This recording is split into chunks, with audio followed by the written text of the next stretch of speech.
আসসালামু আলাইকুম, hello viewer. আশা করি সবাই ভালো আছেন। আজকের ভিডিও দেখতে পাচ্ছেন আপনারা, সেটা হচ্ছে এসি থেকে ঠান্ডা কম হয়, এটা স্পিডটাই বেশি।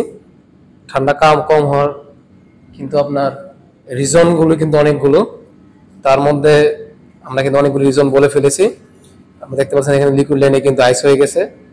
রিজনগুলির মধ্যে যেগুলো হচ্ছে সেটা হইতেছে আপনার ইনডোরে যদি বুলারের স্পিড কম থাকে, ইনডোর যদি আপনার কম কাজ করে থাকে, সেই ক্ষেত্রে কিন্তু দুইটাই আইস হয়ে যাবে। কিন্তু এটার মধ্যে হিমায়ক কম থাকার কারণে কিন্তু লিকুইড আইস হচ্ছে।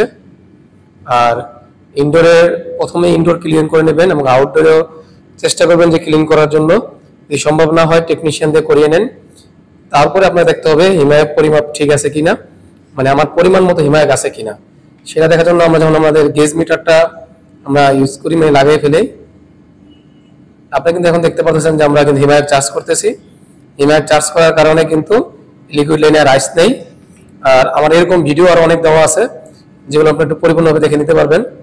এখন একটু শর্ট করে ভিডিও করা হচ্ছে, যাতে একই ভিডিও বারবার বড় করে করা অনেক ক্ষেত্রে মানুষ দেখতে চায় না, সেই কারণে। আর নতুন যারা টেকনিশিয়ান আছেন তাদের জন্য কিন্তু অনেক হেল্পফুল ভিডিও। আর যারা এখনো আমার চ্যানেলে জয়েন হন নাই, সাবস্ক্রাইব করুন, লাইক করুন এবং শেয়ার করতে ভুলবেন না। কমেন্ট অবশ্যই করবেন, আপনাদের কি সমস্যা আছে বলবেন।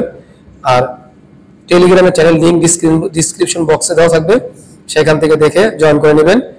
যারা নতুন টেকনিশিয়ান আছেন তাদের জন্য অনেক হেল্প হবে, এবং যারা নিজের বাসা বাড়িতে কাজ করতে চান তারাও অল্প অল্প করে শিখবেন। সবাইকে অসংখ্য ধন্যবাদ, ভালো থাকবেন। পেশা দেখাতে পারছেন হাই লো প্রেশার। আল্লাহ হাফেজ।